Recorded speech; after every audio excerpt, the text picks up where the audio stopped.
Olá, seja bem-vindo à palestra sobre desenvolvedor de games. Hoje estaremos aprendendo sobre o que é ser um desenvolvedor de games. Quando eu falo essa palavra, surge logo em sua cabeça jogos. Falaremos o porquê ser um programador de games, como faz e por onde começar. Quais as características de um desenvolvedor de game? Primeiro, atualização. Por que o programador de games precisa de atualização? O programador de games precisa estar sempre atualizado no ramo da tecnologia, conhecer os hardwares atuais, os melhores softwares que são os programas de desenvolvimento, e com a atualização constante dá para desenvolver games de alta qualidade, seja eles 2D ou 3D. Amor é quando você ama, quando você gosta, ou seja, você dedica o seu tempo a isso. Com isso, os jogos de um desenvolvedor que tem amor pelo que faz são de ótima qualidade. Então, um desenvolvedor de games precisa amar o que faz. Ele ama passar várias horas do seu dia jogando e, com isso, ele está também sempre se atualizando no ramo da tecnologia. Ideias. Um desenvolvedor de games precisa ser criativo, ter novas ideias constantemente para desenvolver games mais divertidos. Citamos então 3 características de um desenvolvedor de games. Atualização, buscar sempre estar atualizado no ramo da informática. Amor, precisa amar o que faz para ter qualidade nos seus games. E ideias, precisa ser criativo, produzir sempre algo novo. Agora, você deve responder a pergunta número 1 do questionário. Para isso, pause o vídeo pressionando a tecla espaço. E assim que terminar de responder, despause o vídeo pressionando a tecla espaço novamente. Agora, iremos conhecer 2 atributos para se tornar desenvolvedor de games. Primeiro, raciocínio lógico. O que é raciocínio lógico? É a forma analítica e processual de se pensar para chegar à solução de problemas. Exemplo, para trocar um pneu de um carro. Primeiro, devemos afrouxar ligeiramente as porcas. Segundo, suspender o carro com o macaco. Terceiro, retirar as porcas e o pneu. Quarto, colocar o pneu reserva. Quinto, apertar as porcas. Sexto, abaixar o carro. E sétimo e último passo, dar o aperto final nas porcas. Portanto, essa é uma maneira de se pensar processualmente, descrevendo passo a passo alguma tarefa. Segundo atributo, ser autodidata. O que é ser autodidata? É uma pessoa que consegue aprender sem ter um mestre. Ou seja, as pessoas autodidatas são conhecidas pela sua força de vontade e persistência em aprender algo, seja um assunto, um instrumento musical, um idioma, entre outras coisas. Agora, você deve responder a pergunta número 2 do questionário. Para isso, pause o vídeo pressionando a tecla espaço e assim que terminar de responder, despause o vídeo pressionando a tecla espaço novamente. Agora, iremos conhecer os 6 passos completos e resumidos de como criar um game. Primeiro passo, eis a questão. Nesse momento, iremos definir se o jogo será feito em 2D ou 3D. Observe no canto esquerdo o jogo em 2D.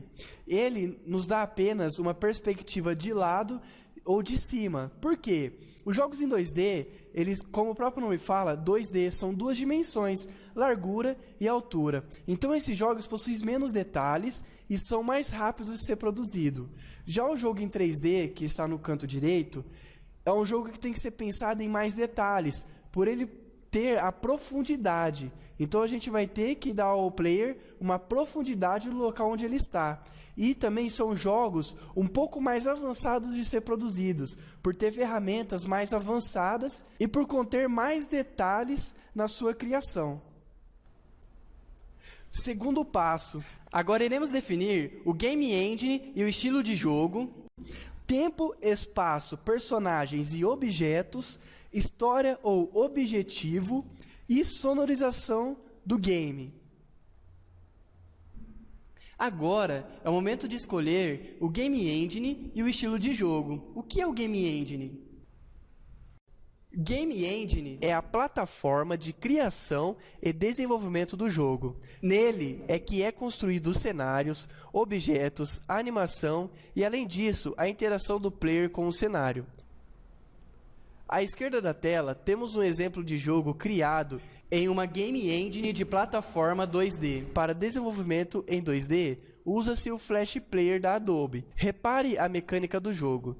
Os personagens são vistos de uma perspectiva lateral, de lado. Toda a animação foi construída em cima disso. Mas tem muitos recursos. Dá para andar, dar golpes e muito mais. Tem um cenário no fundo, que pode ser interativo ou não.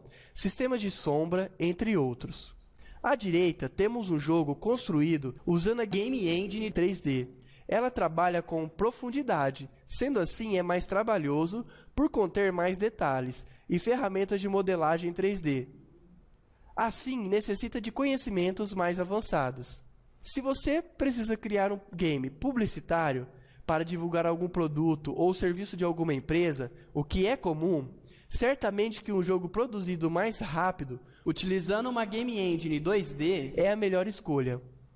Ou, se você optou por criar um game em 3D, você tem que saber que o processo de criação leva um pouco mais de tempo, por ter que trabalhar com ferramentas mais avançadas, inclusive ferramentas que não serão difíceis, e sim mais demoradas na criação, como a de modelagem 3D. Logo, logo, você irá conhecer essas ferramentas.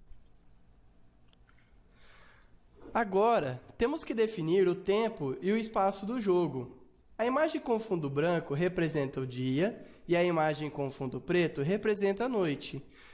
Vocês observam nas imagens que está na tela que são semelhantes ao jogo Counter-Strike, onde os personagens, ou seja, os jogadores, têm um objetivo ou de resgatar os reféns, ou de desarmar a bomba, ou de armar a bomba e conquistar o território.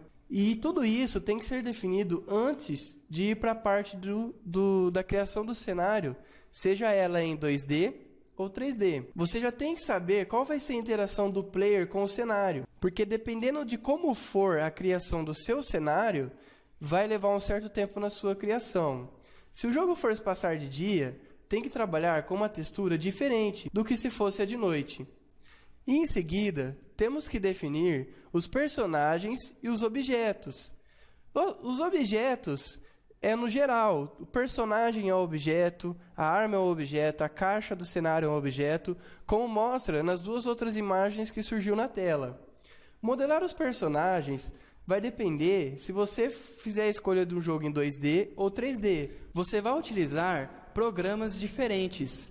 Lembrando que os objetos não são só os obstáculos, são também as armas, como já citei, e os itens interativos que têm ação dentro do jogo. Irei apresentar para você os melhores programas para a criação do Game Designer. Photoshop. Então, o Photoshop você já deve conhecer ou já ouviu falar, é uma ótima ferramenta para a criação de um jogo. CorelDRAW. CorelDRAW você também já deve ter ouvido falar, ou não. CorelDRAW também é uma ferramenta excelente quando a gente quer criar jogos, principalmente para jogos em 2D. O 3ds Max, que é utilizado para criar cenários em 3D ou objetos em 3D. O Adobe Illustrator e o Paint, uma simples ferramenta que vem já instalada no sistema operacional do computador. Agora, iremos conhecer o Photoshop. O Photoshop ele é mais utilizado para a criação de games em 2D, mas ele também possui algumas ferramentas que nos facilitam na hora de criar um jogo em 3D, como tem um exemplo na tela, onde tem uma foto e é transformada essa foto em Blueprint. No Photoshop, a gente tem algumas ferramentas mais avançadas, como mostra a imagem na tela, de um jogo criado em 2D, onde a gente aplica alguns recursos do Photoshop e transforma ela em Blueprint, para assim, depois na ferramenta em 3D, facilitar na criação dos cenários e os objetos. No segundo exemplo, temos uma foto de uma casa, frente de uma casa, onde também foi transformada em Blueprint.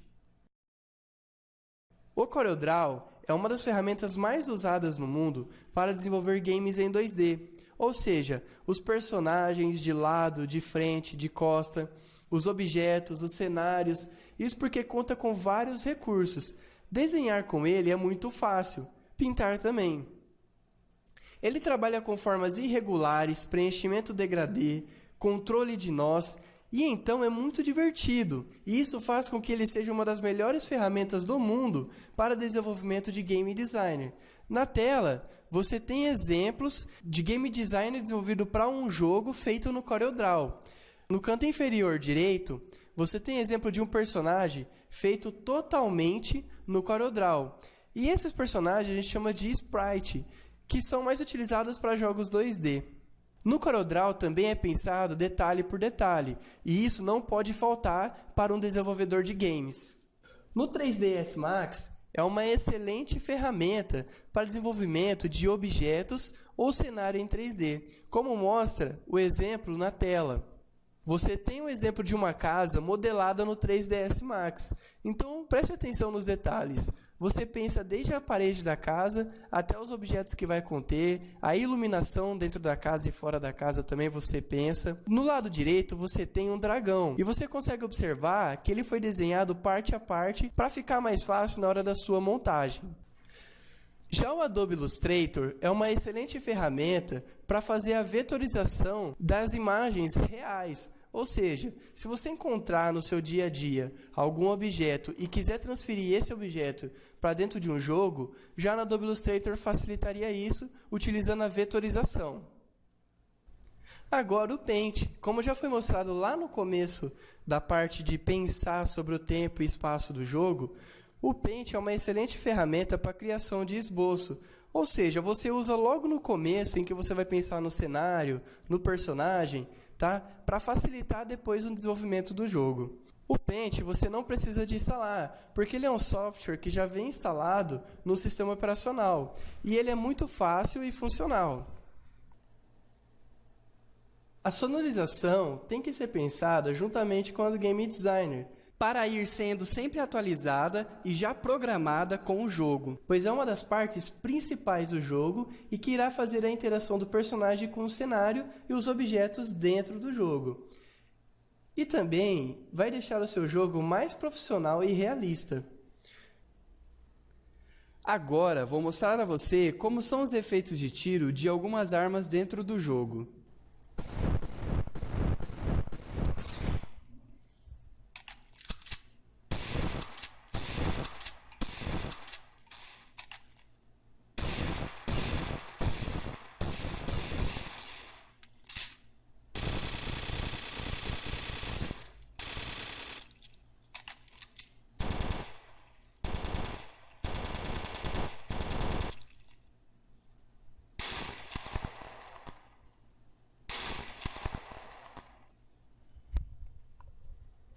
Você conseguiu perceber como a sonorização faz parte do jogo?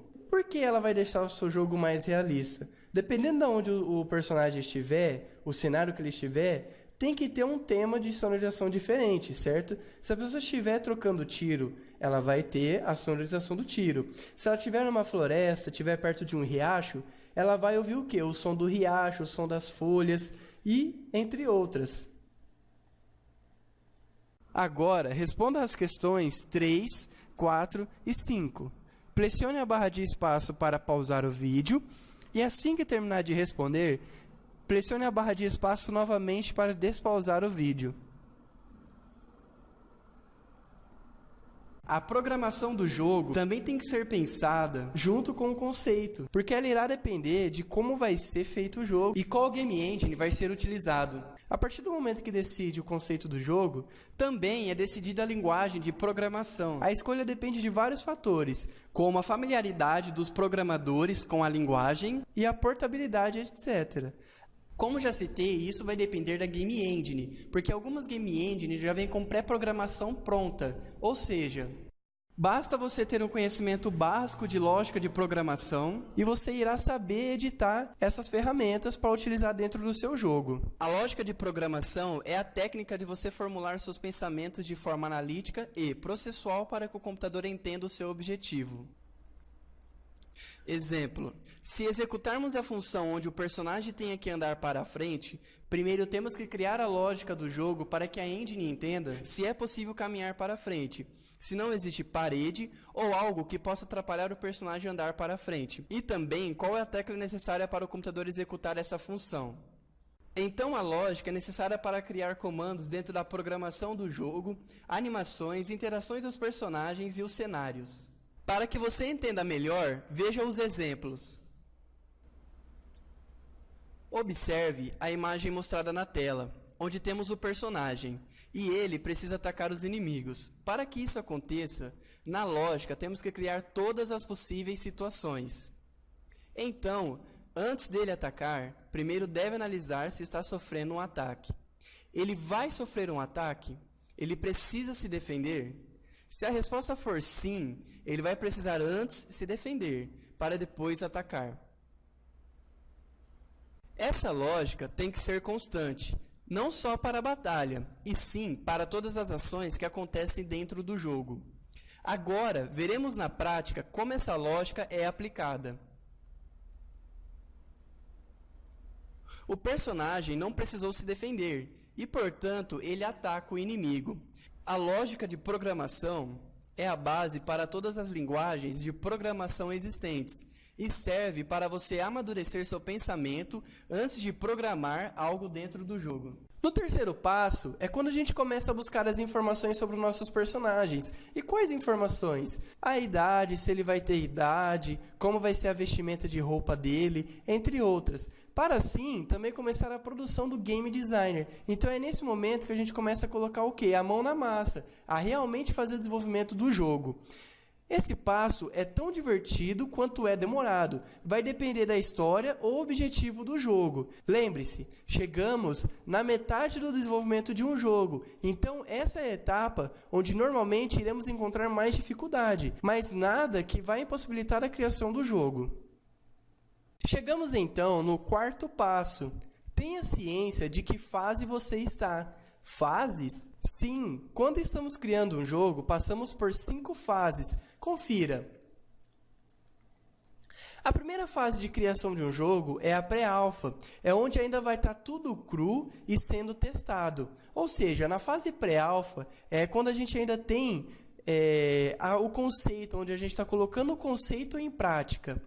A segunda fase é a fase alfa, ou seja, a gente saiu do pré-alfa e foi para o alfa, onde a gente já vai ter testado alguns recursos do jogo e vai começar a implementação de melhorias técnicas do jogo, a melhoria da programação, do game design do jogo, é onde a gente já começa a testar as ferramentas que o jogo vai ter, e em seguida a gente vai para a fase pré-beta, ou seja, a pré-beta é quando a gente já está praticamente na metade de melhorias técnicas do jogo, onde a gente já conhece como vai ser o jogo, qual vai ser a abrangência do jogo.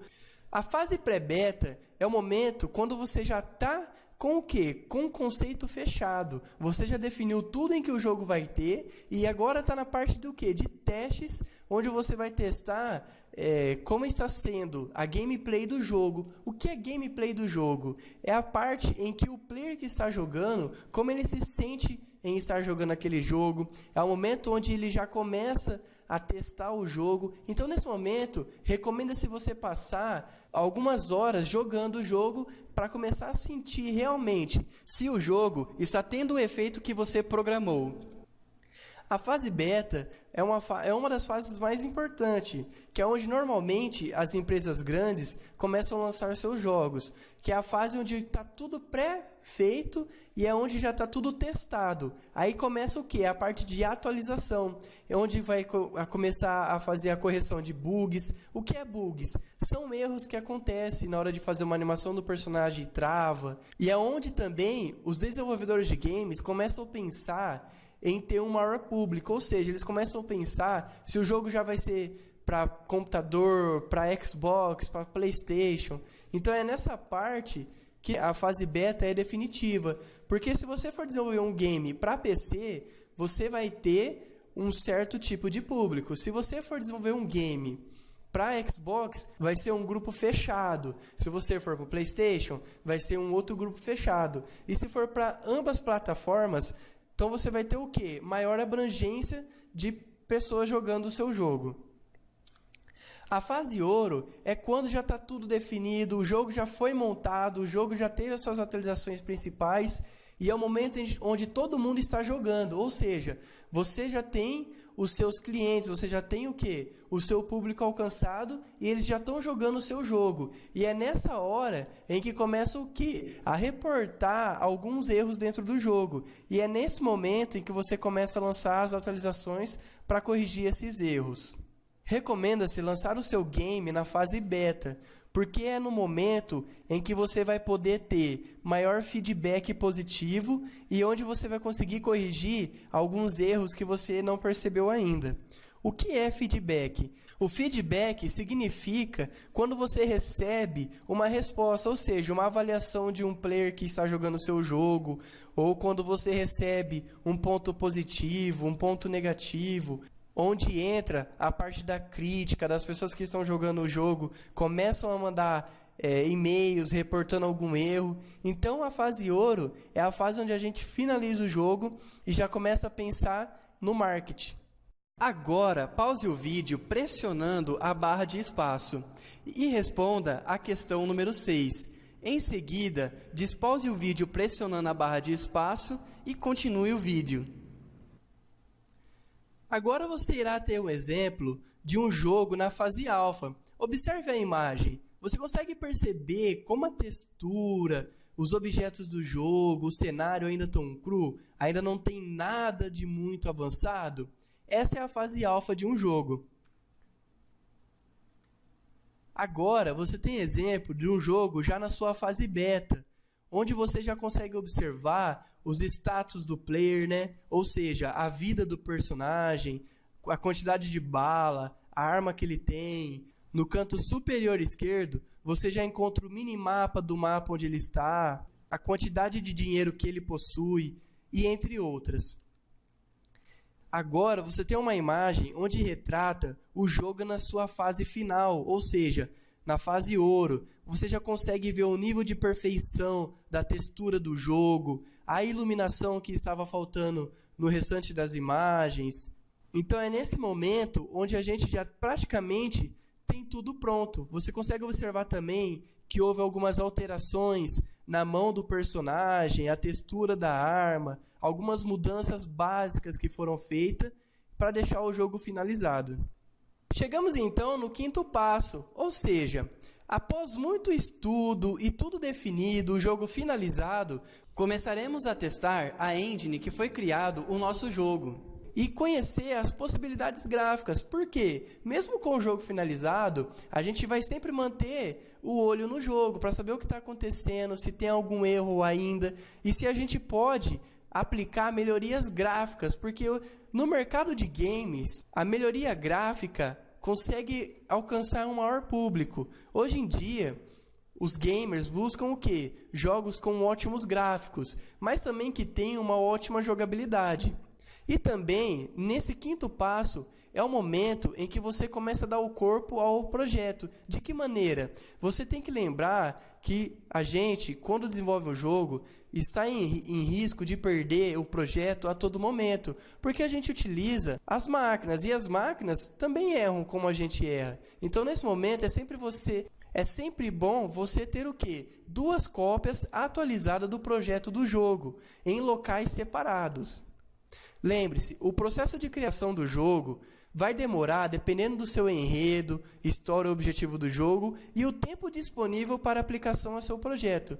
Mas um jogo de boa qualidade pode ser produzido com uma engine em torno de 6 meses a 1 ano. O sexto passo também é um passo importante, porque é a parte de correções de bugs do sistema dentro do jogo ou correção de qualquer erro encontrado do jogo. Basicamente, é um teste de mesa. Você vai ter que passar horas jogando para achar algum erro. Então, o sexto passo se encaixa na fase beta e ouro do jogo. Observe o exemplo na tela do computador. Você tem um personagem jogando e o outro ao lado dele falando, nossa, eu não acredito que esse erro está acontecendo. Então, normalmente o sexto passo é o passo mais divertido da criação do jogo. Não só pela sua criação, mas também que é o passo que você vai jogar, onde você vai se auto-reconhecer dentro do jogo e vai tirar os seus méritos por isso. Na tela você também tem um exemplo que acontece de um bug dentro de um jogo. Uma cabra dá uma cabeçada na mesa e logo debaixo da mesa aparece uma pessoa caída. Se você observar, a cadeira que está do lado direito, ela voa e vira uma outra cabra. Esses são erros que acontecem na hora de programar um jogo. São erros simples de serem corrigidos. Basta você ir na parte da programação e corrigir o erro que está acontecendo. Após o sexto passo e o jogo finalizado, é onde a gente vai começar a definir o marketing, ou seja, na fase ouro do jogo, quando a gente divulga, ou se a gente lançar o jogo na fase beta, a gente já tem que testar o marketing, ou seja, chegou a hora da gente definir a nossa jogada de marketing para a divulgação do jogo. Lembre-se, todo marketing é útil para a produção de um jogo. Utilize todas as formas de marketing para transformar o seu jogo em lucro. Então, quando a gente desenvolve um jogo, pode ser um jogo onde a gente queira um lucro, pode ser um jogo onde a gente pode ajudar alguém a aprender algo, tá? Então, nesse é o momento da gente definir qual vai ser o marketing do jogo. Posso trabalhar para outras empresas como desenvolvedor de games? Sim, você tem essa opção de trabalhar para outras empresas. Confira abaixo o salário pago por algumas empresas brasileiras. Por exemplo, quem trabalha na diretoria de uma empresa que faz desenvolvimento de jogos? Normalmente, essa pessoa vai ganhar em faixa de R$30 mil por mês, chegando a R$325 mil anual. A pessoa que vai trabalhar com a sonorização pode chegar a ganhar a R$25 mil por mês. Um programador de um jogo chega a ganhar na faixa de R$25 mil. Como mostra na tela, você tem exemplos de salários mensal e anual. Isso depende, isso varia muito de como vai estar o mercado. O mercado de desenvolvimento de games é o que mais cresce atualmente. Muitas pessoas estão buscando esse mercado e empresas que precisam desenvolver algum tipo de entretenimento para os seus clientes buscam o quê? Os desenvolvedores de jogos. Então esse é um mercado que está crescendo muito aqui no Brasil. Até o momento, discutimos então o processo de produção de um jogo. Ou seja, começamos lá atrás no conceito, depois fomos para a pré-produção do jogo, depois começamos o protótipo, que é a fase pré-alfa. Aí depois começa a produção realmente do jogo, que é a alfa e a pré-beta. Aí é o momento em que a gente já começa a definir as fases alfa, beta e ouro. E enfim, a pós-produção, que é a jogada de marketing, correção de bugs, entre outros. Agora iremos ver o resultado final de um jogo, ou seja, o trailer de lançamento do jogo Counter-Strike Global Offensive. Rated M for mature.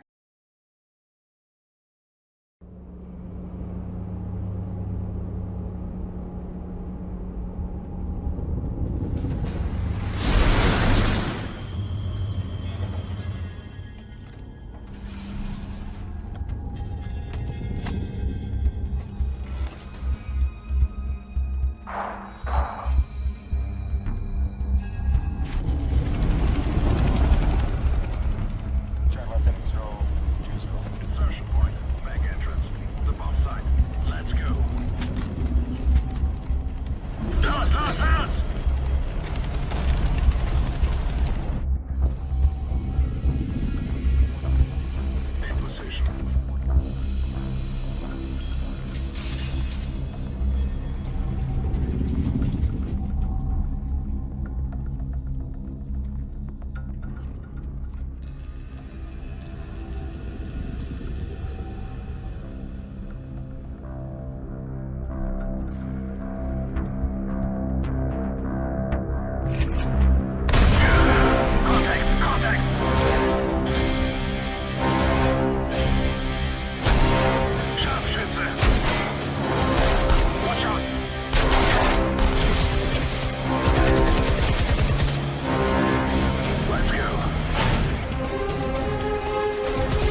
Você acabou de assistir ao trailer do jogo Counter-Strike Global Offensive. Com isso, colocamos em prática tudo o que a gente veio conversando. A criação do cenário, a sonorização, os objetos, personagens, as animações. Quando trabalhamos num jogo em equipe ou com algum amigo, as coisas ficam mais divertidas. Lembre-se, você é capaz de desenvolver um game. Finalizamos aqui então a nossa palestra. Chame o seu professor.